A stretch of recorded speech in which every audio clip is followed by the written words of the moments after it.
studying chapter crop production and management of your science subject. In the previous lectures, we have studied different agricultural practices used by the farmers to grow the crops. In these practices, the last practice is remaining, that is storage.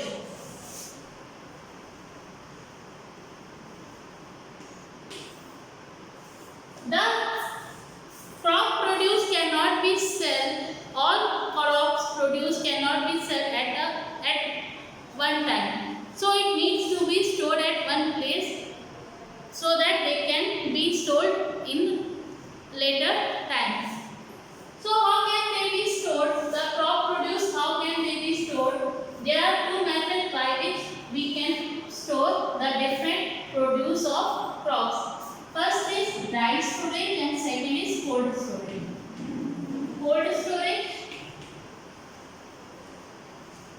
and second is dry storage.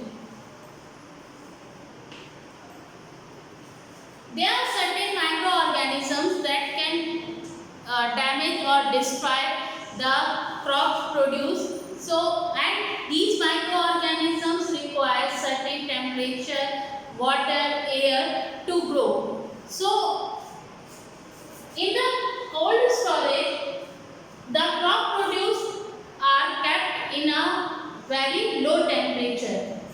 At that temperature, microorganisms cannot grow. So, after the crop grains are harvested, they are kept in a room where the temperature is below 0 degrees Celsius, so that the microorganisms cannot grow in them.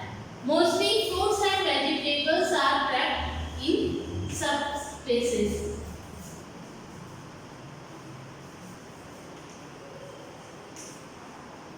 Fruits and vegetables are stored in such manner, cold storage manner.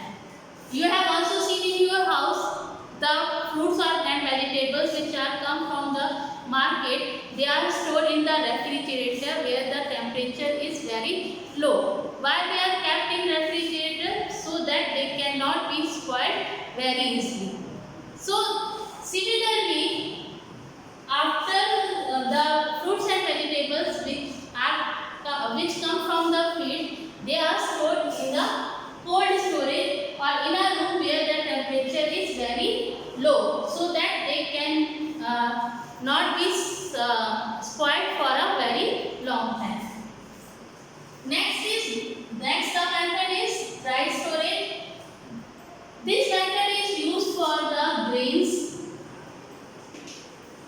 As we know that the microorganism which can spoil the grains need water or moisture to grow. So to preserve them or to protect them from spoiling, grains are first dried in the sunlight and then they are stored.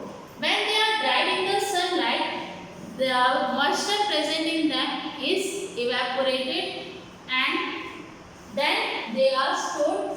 So that is how we protect them from the microorganisms which can spoil these grains.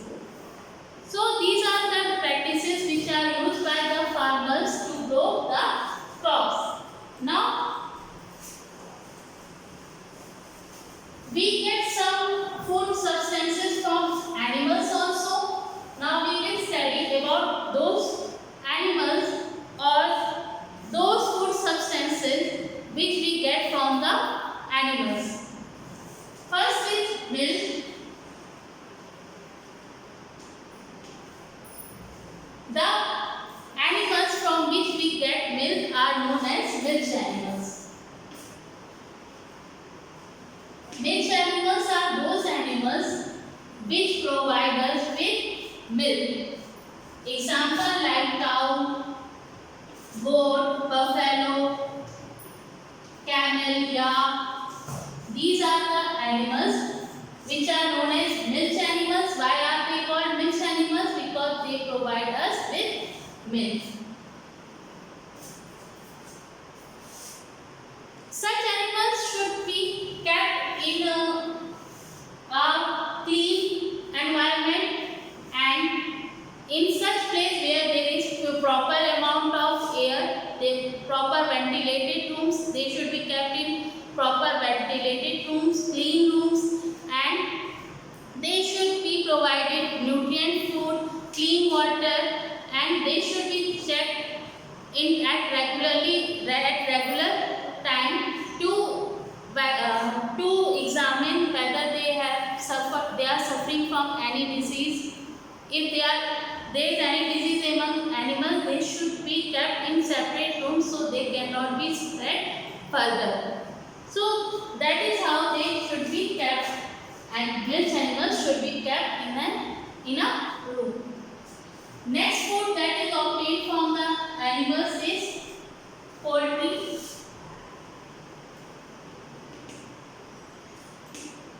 What are poultry? Poultry are those birds which give us both meat and eggs.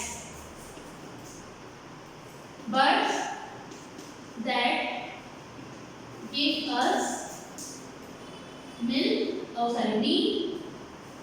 and eggs.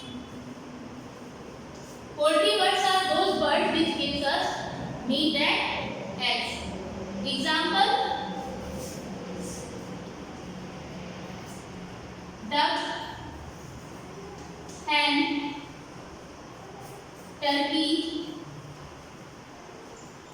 etc.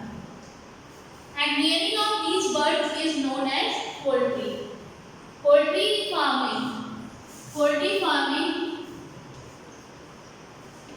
is the rearing of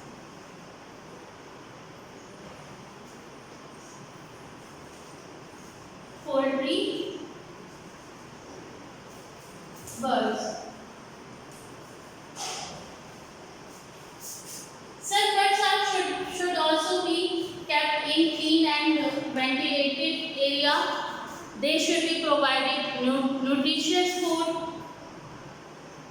which has calcium and fibers, and they should also be protected from various bacterial and viral diseases. They should be vaccinated at regular time to protect them from different kind of diseases.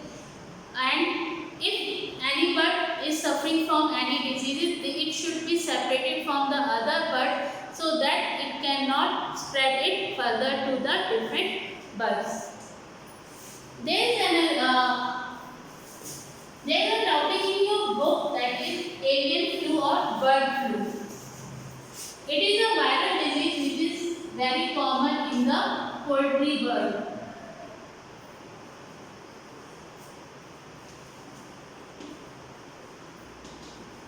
It is a viral disease which is caused by a virus, and it is spread from one poultry bird to another. And when a person comes in contact with infected bird, he can also contact the disease. So it is very harmful disease, avian flu or bird flu. It is usually seen in poultry birds, and it is a viral disease. It can spread from one bird to another bird, and when a person or a human comes in contact with infected bird, he can also contract such disease. So it is very harmful disease. Next food that we obtain from the animals is fish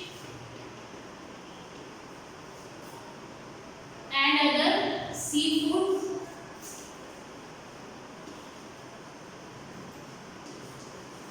As we know that many aquatic animals are also used for food like sea, prawns and shrimps, crabs. They are also used as food, and rearing of such aquatic animals is called pisciculture. Pisciculture is the rearing of aquatic animals is known, or fish is known as pisciculture. Next is honey. We know that honey is provided by bees. Honey bees provide the honey, as well as wax also is provided by the honey bees. But as we are talking about only food, so we will talk about only honey. Honey is provided by the bees, and the artificial rearing of bees is known as apiculture. When humans or person grow honeybees in artificial medium or artificial method, that process is known as apiculture.